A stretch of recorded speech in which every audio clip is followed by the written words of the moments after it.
Kamalasan ng mga halos-hos parang nagtutuloy-tuloy pa rin hanggang ngayon matapos ang sigalot nila ng TVJ.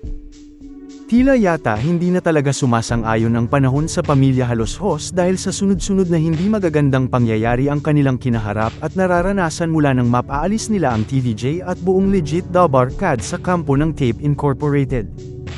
Dahil bukod nga sa kanilang show, hindi rin naging maganda ang kapalaran ng mga halos-hos sa usaping legal. Kung matatandaan nga natin, ilang buwan lang matapos ang naging anunsyo ng TVJ tungkol sa paghiwalay nito sa Tape Incorporated, sinibak ng Korte Suprema ang President at CEO ng Tape na si Romeo Janjan Halos-Hos Jr. bilang First District Representative ng Zamboanga del Norte. Nagugat ito sa ginawa niyang paglipat ng mga boto sa kanyang pangalan mula sa isang Frederico Halos-Hos, kandidato rin sa pagiging kongresista na kanyang pina-disqualify sa Comelec and Bank para maging nuisance candidate.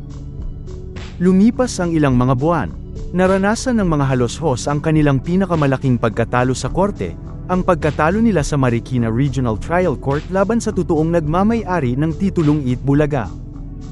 Sumunod naman dyan ay ang pagkatalo nila sa titulo ng The Cock Resort sa Dapitan City.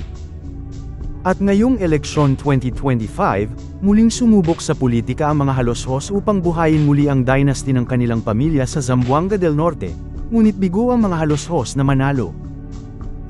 Bigo ang dating Dapitan City Mayor Bullet Halos-Hos na makuha ang posisyon sa pagka-gobernador. Pumangalawa lamang siya sa bilangan laban kay Daryl Dexter Oy. Samantala, hindi rin nakalusot ang kanyang kuya Janjan Halos-Hos sa pagka-congressman ng Dapitan City. Pumangatlo lang siya sa botohan. Bigo rin ang mayoral candidate na si Maita Halos-Hos na maging alkalde ng Dapitan City.